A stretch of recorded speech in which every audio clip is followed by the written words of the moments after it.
नमस्कार प्यारे छात्रों, आप हैं Rajkumar Patel sir YouTube channel पर और हम पढ़ रहे हैं एडगेट अभ्यास पुस्तिका। आज हम पढ़ेंगे कक्षा 6वीं का हिंदी विषय का पाठ 15 10 तक। इसके हम प्रश्नोत्तरों को पूरा कर रहे हैं।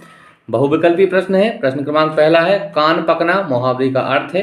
तो कान पकना मुहावरे का अर्थ है परेशान हो जाना। ये ऑप्शन हमारा सही है। प्रश्न दूसरा है, शीला के मन में परिवर्तन कैसे हुआ।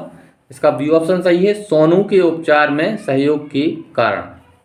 आगे अति लघुत्तरीय प्रश्न है। प्रश्न क्रमांक तीसरा है, दिए गए मुहावरों का वाक्य में प्रयोग कीजिए। तिल का ताड़ बनाना, इसका अर्थ होता है छोटी बात को बड़ा करना। वाक्य में प्रयोग है, राजेश ने छोटी सी बात को तिल का ताड़ बना दिया। दूसरा मुहावरा है, नाक में दम करना, इसका अर्थ होता है परेशान करना।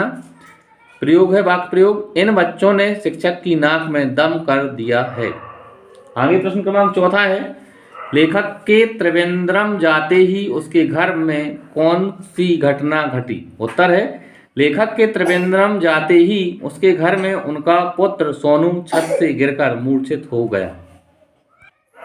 आगे प्रश्न क्रमांक 5वां है, आज उनकी संपत्ति और वैभव कोई साथ नहीं दे रहे थे। लेखक ने यह कथन किसके बारे में कहा। तो इसका उत्तर है, हरि बाबू के बारे में कहा। प्रश्न 6वां है, बालूका में शब्द का अर्थ लिखकर वाक्य में प्रयोग कीजिए। बालूका में का अर्थ होता है रेत से भरा हुआ। वाक्य में प्रयोग है, गोवा के समुद्र का किनारा तो बालूका में है। आगे प्रश्न क्रमांक 7वां है, आहट प्रत्यय का प्रयोग करते हुए दो शब्द बनाइए। बौखलाना, बौखलाना में हम आहट प्रत्यय को जोड़ेंगे तो शब्द बन जाएगा बौखलाहट। और घबराना में हम आहट प्रत्यय को जोड़ेंगे तो शब्द बन जाएगा घबराहट। आगे है लघुत्तरीय प्रश्न। प्रश्न क्रमांक 8वां है, कान पक जाना मुहावरे का अर्थ स्पष्ट करते हुए वाक्य में प्रयोग कीजिए। कान पक जाना मुहावरे का अर्थ होता है परेशान हो जाना। वाक्य में प्रयोग है, परीक्षा के समय इन लाउड स्पीकरों से मेरे कान पक गए हैं। प्रश्न 9वां है, शीला को होश आने पर वह दंग क्यों रह गई। उत्तर है, क्योंकि सोनू का इलाज वहां के लोगों ने करवा दिया था, इस कारण शीला दंग रह गई। आगे है प्रश्न क्रमांक 10वां, कोवलम बीच पर गणेशन की मां क्यों परेशान थी। उत्तर है, महिला के पुत्र गणेशन के तलवे में कील लग जाने के कारण महिला परेशान थी।